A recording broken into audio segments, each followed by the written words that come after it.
Continuation video. So हमने wisdom tooth ma'am के extract करे थे, स्नेहा के। सो एनेस्थीसिया के बाद we extracted his wisdom teeth. So ये हमारा अपर विजडम टूथ है जो हमने एक्सट्रैक्ट किया। इसमें एक बहुत बड़ी कैविटी है और ये पूरा बाहर की साइड पे निकल रहा था और इसकी वजह से इनको प्रॉब्लम्स आती थी। और ये लोअर विजडम टूथ है, इसमें बहुत बड़ी कैविटी। इन्होंने बीच में एक बार फिलिंग भी अटेम्प्ट कराई हुई है, बट बिकॉज ये बहुत ज़्यादा टेढ़ा था और बोन में लॉक्ड था, उसकी वजह से इसमें हमेशा इन्फेक्शन और सब बना रहता था। सो यू कैन योरसेल्फ सी कि विजडम टूथ का जो रूट का स्ट्रक्चर है it is also not normal. एक यहाँ पे एक ब्लॉब बना हुआ है, उसकी वजह से ये बहुत ही डेप्थ में चला जाता है। और you can C wisdom tooth कोई छोटे मोटे दांत नहीं है, ये पूरे फुल फ्लेजेड फुल साइज के दांत हैं जो आपको थोड़े से ही माउथ में नजर आते हैं। वेरी कॉमन इम्पैक्शंस, बहुत ही ज़्यादा पेशेंट्स आते हैं मेरे पास इस तरीके की प्रॉब्लम्स लेके कि विजडम टूथ में पेन हो रहा है। तो मेरी ये सजेशन है कि पेन होने की वेट ना करें, स्नेहा के जैसे डिसीजंस लें। कैविटीज थी, एक दो बार उसने प्रॉब्लम झेली and she followed my advice and she came here for wisdom tooth extractions. So now उनका विजडम टूथ एक्सट्रैक्शन हो चुका है and she is looking all fine. I think आपको कोई ज्यादा प्रॉब्लम नहीं हुई दांत निकालने? अच्छे से किया। I was too scared. एक बारी में दोनों दांत निकल गए, मतलब मुझे बिल्कुल ज्यादा कुछ पता नहीं लगा। सो सबको रिकमेंड करूंगी मैम के पास है। मेरा जैसा पेशेंट करवा सकता है तो कोई भी करवा सकता है। ओके, सो पल्स भी हम देख सकते हैं एनीवे बिटवीन 85-88 के बीच में ही चल रही है, तो she is quite okay. And now I am going to give you मैं इंस्ट्रक्शंस, बेसिकली इंस्ट्रक्शन वीडियो है कि दांत निकालने के बाद आपको कौन कौन सी इंस्ट्रक्शंस फॉलो करनी है। तो इंस्ट्रक्शंस मोस्टली सारे दांत निकालने के बाद सेम ही रहती है, ठीक है। तो इंस्ट्रक्शंस के लिए सबसे पहले इंपॉर्टेंट है, जैसे आज मैं पहले विजडम टूथ इंस्ट्रक्शंस की बात करूंगी कि इसमें हमने, क्योंकि ये दोनों दांत सर्जिकली रिमूव किए हैं। सर्जिकली रिमूव करने का मतलब है कि ये दांत अपनी पोजीशन से हिले हुए थे और कहीं ना कहीं बोन में लॉकिंग में थे, तो हमें ड्रिल के साथ में वो बोन लॉकिंग रिलीज करनी पड़ती है, फिर ये टूथ निकलते हैं। सो इसके लिए पेशेंट को कुछ स्पेशल इंस्ट्रक्शंस फॉलो करनी पड़ती है। फर्स्ट ऑफ ऑल 24 आवर्स पे फर्स्ट फोकस करूंगी कि आज का दिन आपको क्या करना है। आज का दिन सिर्फ आपको कोल्ड एंड लिक्विड डाइट लेनी है, ठंडी और नरम चीज़ें खानी है। ठंडी चीज़ों में आप, क्योंकि आजकल सर्दी बहुत ज़्यादा चल रही है, तो आप रूम टेम्परेचर चीज़ें लीजिए। ठंडा पानी ले लीजिए, नॉर्मल टेम्परेचर पानी, गर्म मत कीजिएगा उसको। नारियल पानी ले सकते हैं आप, कोई जूस ले सकते हैं सारे दिन में, और आप कोई भी दही खिचड़ी वगैरह ले सकते हैं। मतलब आपने गर्म चीज़ें कोई नहीं लेनी है। बाहर का खाना आज का दिन बिल्कुल अवॉइड करना है। और आज के दिन सबसे इंपॉर्टेंट इंस्ट्रक्शन जो कि किसी भी एक्सट्रैक्शन के बाद हम यूज़ कर सकते हैं कि फर्स्ट 24 आवर्स पेशेंट ने स्पिटिंग नहीं करना है। ओके, स्पिट करेंगे तो उससे प्रॉब्लम क्या होती है कि जो सबसे पहले हीलिंग होने के लिए हमें क्लॉट बनना बहुत ज़रूरी है। कि जब भी हम कोई दांत निकालते हैं तो नीचे एक ऑटोमेटिकली बॉडी एक क्लॉट बनाती है। तो अगर पेशेंट बार बार स्पिट करते रहते हैं, थूकते रहते हैं, तो वो क्लॉट थूक के साथ में निकल सकता है और वो जो वूंड है वो बहुत ही पेनफुल नॉन हीलिंग वूंड में कन्वर्ट हो जाता है। Okay, so first 24 hours I will advise she will not do any kind of spitting. She can drool out, मतलब वॉश बेसिन पे खड़े होके आप ऐसे मुंह खोल सकते हो और आपका सलाइवा ऐसे निकल सकता है, पर स्पिटिंग हम बिल्कुल अलाउ नहीं करेंगे। कोल्ड लिक्विड डाइट रहेगी, क्योंकि हमने ये विजडम टीथ जो हैं वो सर्जिकली रिमूव किए हैं, तो I will advise ice packing. Okay, so कोई भी इनके घर में आइस पैक होगा, आप घर पे भी बना सकते हैं आइस पैक, बाजार में भी मिल जाता है। सो आपको हर घंटे से 1.5 घंटे के बीच में, ये साइड है इनकी, तो आपको अप्लाई करना है आइस पैक इसके ऊपर अप्रॉक्सीमेटली 5 to 10 मिनट्स के लिए, जितनी देर तक आप वो टेम्परेचर टॉलरेट कर सकें। Ice packing helps first day में हमें स्वेलिंग को कम करने के और पेन को कम करने के काम करने हैं। तो जो फर्स्ट डे में आइस होती है, ठंडक होती है, वो उसको कम करने में हेल्प करती है। कि जब भी हम टूथ को एक्सट्रैक्ट करते हैं तो नॉर्मल बॉडी का मैकेनिज्म है, कोई भी बॉडी का पार्ट अगर आउट आएगा तो बॉडी पेन की फॉर्म में रिस्पॉन्ड करेगी, क्योंकि बॉडी को वहाँ हीलिंग पहुंचानी है। तो हीलिंग पहुंचाने के लिए वो पेन रिलीज करती है। पेन में ऐसे मीडिएटर्स होते हैं जो ब्रेन को सिग्नल देते हैं कि यहाँ चोट लगी हुई है, यहाँ हीलिंग पहुंचानी है। So pain is an important factor of any procedure in mouth और any other part of the body. So ये, और प्लस हमने, क्योंकि ये सर्जिकली रिमूव किए हैं, तो हमने थोड़ा सा बोन को भी टच किया है, तो उसकी वजह से भी इन्फ्लामेशन आएगी। इन्फ्लामेशन मीन्स कि थोड़ा सा बॉडी स्वेलिंग की फॉर्म में भी रिस्पॉन्ड करेगी। बहुत ज़्यादा ना हो, पेशेंट्स की डे टू डे लाइफ की एक्टिविटी में प्रॉब्लम ना हो, उसके लिए फर्स्ट 24 आवर मैं आइस पैकिंग सजेस्ट करूंगी। अब बाहर की साइड से जितनी हो सके आज के दिन में, रात तक आप 8 से 10 बार अगर कर सके तो बहुत ही अच्छा रहेगा। इस साइड से आप आइस पैकिंग करें। ठंडी चीजें खाना हर बंदे के लिए पॉसिबल नहीं होता। Ice packing is more effective, जितनी आप करोगे उतना अच्छा है। दूसरी बहुत ही इंपॉर्टेंट इंस्ट्रक्शन मैंने दे दी कि आपको स्पिटिंग नहीं करना है। ओके, ये अभी कॉमन इंस्ट्रक्शन चल रही है ऊपर और नीचे के दोनों दांतों के लिए। ओके, कोई भी आपने एक्सट्रैक्शन कराई हो, दांत निकलवाया उसके लिए। उसके बाद मैं कुछ स्पेसिफिक इंस्ट्रक्शंस ऐड करूंगी जो कि सिर्फ सर्जिकली रिमूव टीथ में यूज होंगी या फिर सिर्फ अपर टीथ एक्सट्रैक्शंस में यूज होंगी, वो मैं बाद में ऐड ऑन करूंगी। ओके, सो ये होगा फर्स्ट वन। एक और चीज मैंने अपनी एक्सपीरियंस से ये सीखी है, अगर मेरे पेशेंट्स जो हैं वो रात को 3-4 दिन के लिए, 2-3 दिन के लिए चाहे, अगर थोड़ा सा अपने पीछे 2 पिलो लगा के सोचे, मतलब स्लाइटली एलिवेटेड पोजीशन में। ओके, लाइक जैसे हम चेयर को थोड़ा सा लिटा देते हैं, ठीक है, कोई आपके पास कोई रिक्लाइनिंग चेयर हो या कुछ, उसके ऊपर बेड के ऊपर आप एक पिलो लगा के स्लाइटली हेड रेज करके अगर आप सोएंगे तो आपके फिर भी स्वेलिंग कम आएगी।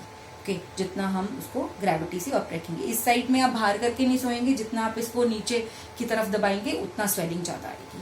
सो फर्स्ट 24 आवर्स अगर आप इसके ऊपर थोड़ा फोकस कर लेंगे तो स्वेलिंग और पेन काफी कम हो जाएगा।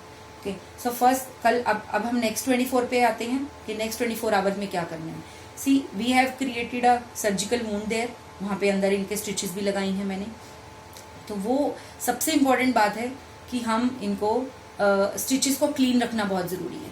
सी, कोई भी और बॉडी पार्ट रहता है जहाँ पे आपके स्टिचेस लगे हों, सपोज आपने टांग पे स्टिचेस लगवाई हैं, तो कोई भी आदमी उस पर ड्रेसिंग करवाएगा, न्यूज़पोरिन लगवाएगा, सब कुछ करेगा, पर माउथ के अंदर भी वही सर्जिकल वुंड हम क्रिएट कर रहे हैं, उसके ऊपर भी वही स्टिच कर रहे हैं। पर सबसे पहले हम 1 घंटे में ही पेशेंट्स क्वेश्चन पूछते हैं क्या खाएंगे। सो इसका मतलब हमारे सर्जिकल वुंड के ऊपर आप खाना भी डाल रहे हो, लस्सी भी डाल रहे हो, जूस भी डाल रहे हो। आप वही सर्जिकल वुंड जो पैर पे है उसके ऊपर या कुछ नहीं डालोगे, आप 2-4 दिन नहाओगे भी नहीं, ये सोच के कि वो गंदा हो जाएगा।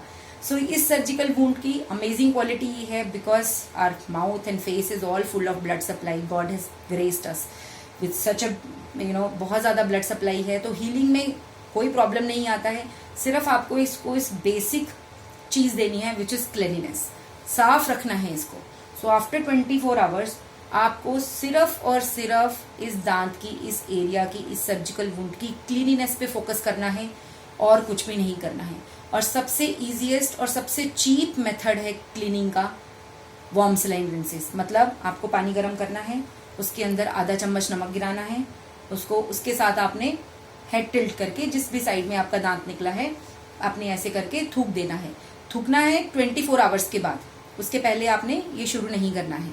ओके, 24 आवर्स के बाद आप आइस एप्लीकेशन बंद कर सकते हैं, तब उसके बाद बहुत ज्यादा रोल नहीं होता आइस एप्लीकेशन का।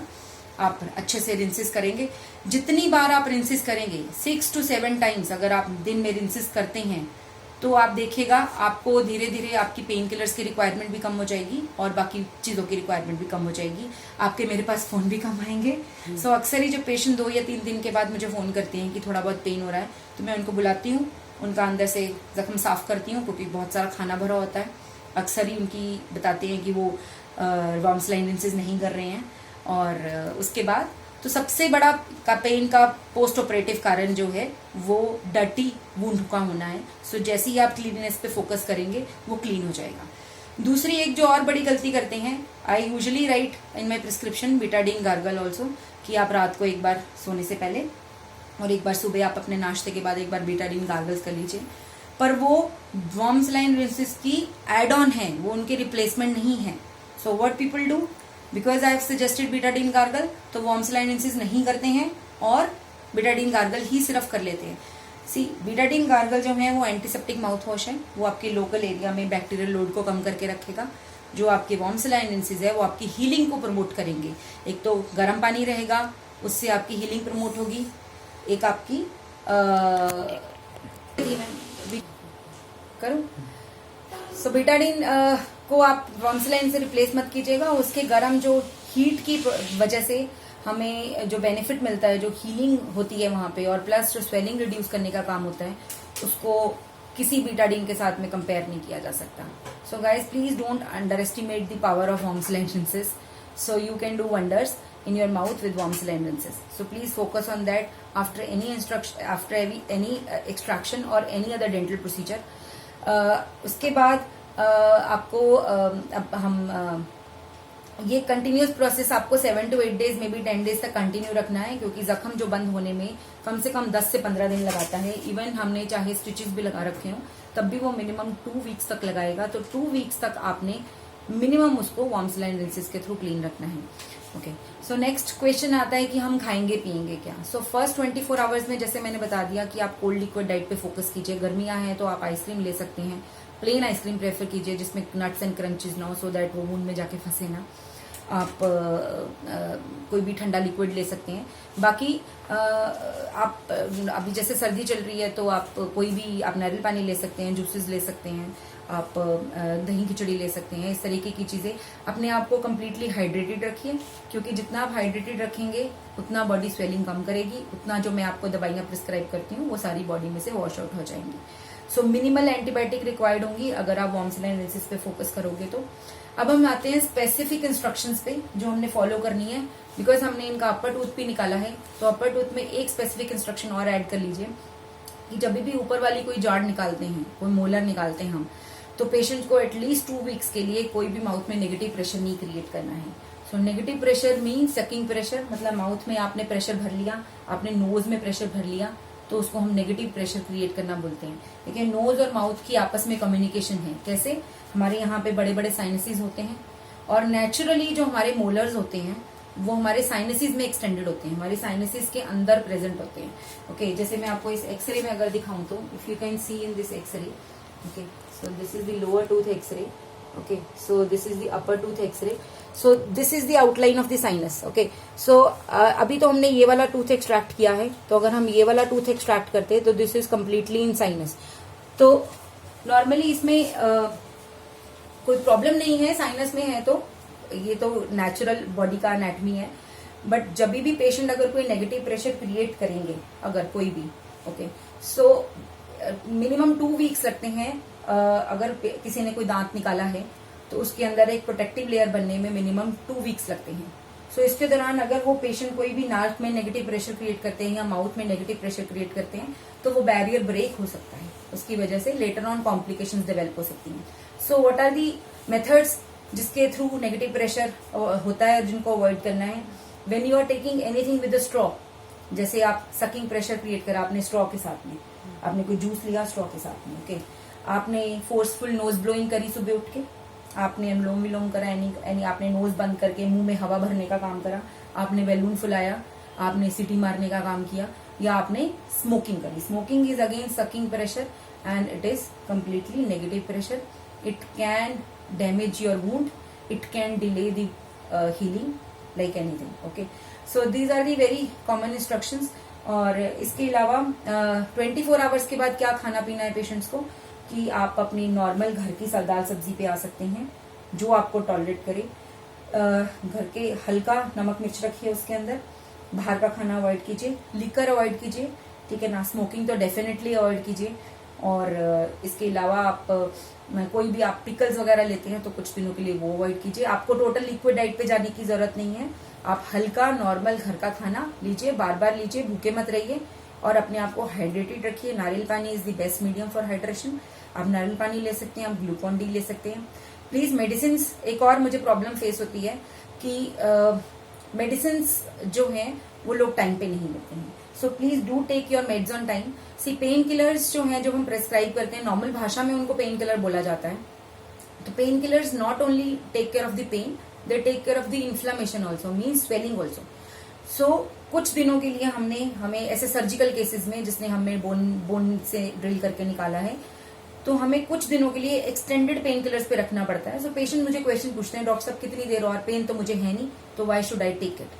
सो it is all because they have swelling भी होता है कुछ उनको, तो उसके लिए भी मुझे थोड़ी देर के लिए पेन किलर एक्सटेंड करना पड़ता है।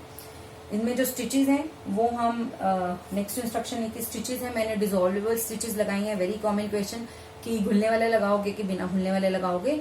घुलने वाले ही लगाती हूँ मैं, बट घुलने वाले स्टिचेस जो होते हैं वो 2 से 2.5 महीने से पहले घुलते नहीं है, because basically they are meant for internal body parts, they are not meant for mouth और any other body part. Okay, so 2 से 2.5 महीने हम पेशेंट के माउथ में स्टिचेस छोड़ते नहीं हैं, हम उनको पेशेंट्स को 2 वीक्स के बाद बुला के उनको हम हटा देते हैं। ओके, सो लगाते हैं हम रिजॉर्वेबल स्टिचेस ही हैं। इसके अलावा पेशेंट्स को हम 3 से 4 दिन के बाद एक बार आपको आके दिखा के जाना होता है। कोई इंस्ट्रक्शन आपको भूल जाए, आप मुझे व्हाट्सएप पे कांटेक्ट कर सकती हैं, आप मुझे कॉल कर सकते हैं। ओके, बट एक ही रिक्वेस्ट है, please focus on your cleanliness, please follow the instructions very very strictly. Any this instruction if you think I am missing, I can add on. चाय कब से पी सकते हैं? चाय आप ठंडी करके तो शाम से ही पी सकते हैं, ठीक है, ठंडी करके, जैसे आज का दिन हमने रूम टेम्परेचर चाय। और वैसे गरम वाली चाय आप कल दोपहर से 11-12 बजे के बाद से पी सकते हैं, क्योंकि इस टाइम ऑलरेडी हमारा 1 बज चुका है, तो कल मैं 11-12 बजे से इनको चाय पीना परमिट करती हूँ। रोटी, कोल्ड कॉफी ये पी सकते हैं अगर पीना चाहें तो। आज रोटी आज शाम को आप थोड़ा सा हल्का ले लें, दही खिचड़ी टाइप्स ले लें, और कल से आप सुबह से अपना सॉफ्ट फुल्का धीरे धीरे करके चबा के खा सकते हैं। गॉज लगी, हाँ, ये जो गॉज लगी, मैडम बड़ा अच्छा क्वेश्चन पूछा। ये जो गॉज लगाते हैं हम, सबसे पहले जब हम दांत निकालते हैं, कोई भी डॉक्टर वहां पे रुई या गॉज, ऐसा गॉज का पीस उसको थोड़ी देर के लिए रख देते हैं और पेशेंट को उसके ऊपर बाइट करा देते हैं। उसका पर्पज ये होता है, क्योंकि उसमें से ब्लड आ रहा होता है, तो उसको बाइट करके रखने से वो ब्लड की क्लॉटिंग में हेल्प मिलती है।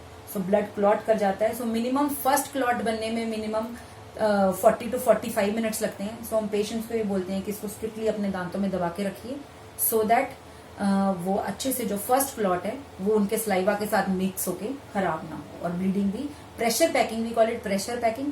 प्रेशर पैकिंग से जो है वो ब्लीडिंग रुक जाती है। हमारे हाथ पे चोट लग जाए तो हम यहाँ दबा के बैठ जाते हैं, उसी तरीके से ये प्रेशर पैकिंग है, उससे हमने इनके ब्लड को रोका हुआ है। ओके, सो इसके अलावा तो आज तो मुझे जैसे इवन कुछ नहीं करना, मतलब लिक्विड लेना और ब्रश वगैरह तो दूर नहीं, आज हम ब्रशिंग रात को अवॉइड करेंगे, क्योंकि मैंने स्पिटिंग मना किया हुआ है। आज आप रात को ब्रशिंग अवॉइड करें। आज आप अपना रूटीन डेली वर्क कर सकते हो जो आपको करना है, बट आई वुड सजेस्ट कि आप इसकी आइस पैकिंग पे फोकस करें। हाँ, वो अपने काम के चक्कर में आप वो ना भूल जाएं। और कल से ब्रशिंग कल भी नहीं, कल हल्की ब्रशिंग आप 10-11 बजे कर लीजिएगा। ओके, सो उसके बाद आप, जैसे मैंने बताया कि आप स्पिटिंग नहीं करेंगे, आप ड्रूल आउट कर सकते हैं। तो आप मुंह में पानी डाल के आप 24 आवर्स के बाद आप कर सकते हो उसी के बाद आराम से। हाँ, 24 आवर्स के बाद आप स्पिटिंग कर सकते हो, उसमें कोई प्रॉब्लम नहीं है। 24 आवर्स से पहले अगर आपको माउथ क्लीन करना है तो आप हल्का सा बीटाडीन माउथ में डाल के, या फिर माउथ वॉश माउथ में डाल के आप उसको ड्रूल आउट कर सकते हैं। आप उसको सिंक के ऊपर जाके ऐसे मुंह खोल के खड़े हो सकते हैं, सो दैट वो पूरा बह जाए। Okay, so and follow up in all the surgical cases is very very important. So please do come for follow after 4 or 5 days, and follow up on WhatsApp is very very important, and please do give me follow. Thank you.